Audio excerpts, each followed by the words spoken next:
Katong mga pulis ba nga nagpakaaron, ingnong pulis daw mga bata og mga tigulang. Mao, unsa naman na Nakita day? dito. Oy, wala man ko kasabot ana na ay pulis nga tiguang na kaayo. Karon bag-o na pod, na po'y bata nga gipauniforme pulis. Gikuyog sa mga regular nga pulis, mga kasama di SKOGC. Yes. Unsa ganito ka Juman Abi? Yes, kay ang nagreklamo ani, of course, katong mga members lang po no sa KOJC. Namitikdan nila dito? Okay, namitikdan nila nga naadoy mga naka-uniform na kanagong sa batawag ana nga Athletic uniform sa PNP. Ang first nila question is dili daw proper ang ilahang uniform. Yung proper at PNP athletic uniform. And then ang next ana is nakita po nila ang mga nabong sa mga photos nga makita kay nay tigulang. Kagahapon kagabi ito nigawas ang photo nga tigulang. Tigulang day. Karong gahapon pud ni kining bata, video pud ni siya. Nakuha gihapon sa SMNI nga nakita nga ang bata daw ni sulod sa KOJC headquarters. Yes. Naka-athletic uniform pero makita nga mura daw batanon pag Batanon pag yun. Ay, so, gisundan to siya sa KOJC member siya. Excuse me, siya bakit parang parang teenager yata yung murag teenager gyud day. Ay, mga police pud ato while nag-video siya pero ang mga police dito kay murag wala lang Didma lang. Didma, nonchalant lang.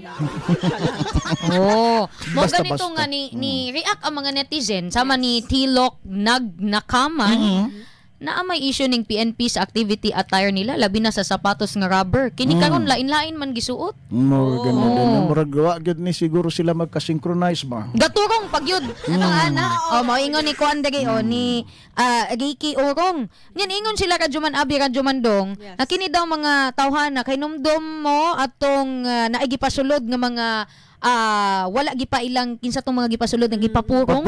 Oo. Nga naka-civilian? Possible daw nga kinito. Mao nila. Nagduda naman gud ang mga tao karon nga.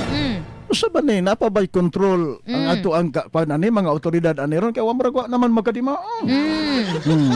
Kana lang pud ana pud gani sila kaluoy pud anang tigulang og bata nangita ra pud nagkanang kwarta ba pangkaon siguro ni sugot na lang pud daw sila ingon pa ni Boy Kawa dinhi.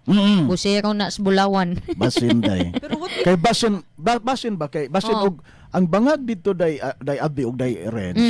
Sa gihimo nilang drilling. Basig para maka-minimize sila dito mga kasama o kana bitong bakbak dito dako. Oo. Dapat ang katong bangag bata ray makaig.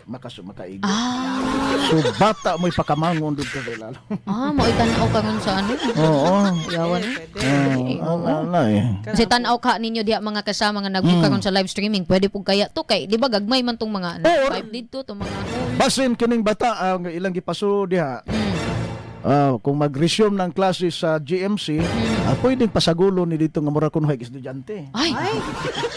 Ingon din Ice and air gyapon. Ingon ni Jake Shakot, tagi-enforcement ka na. Ana sa dugang sa samok. Mo gani.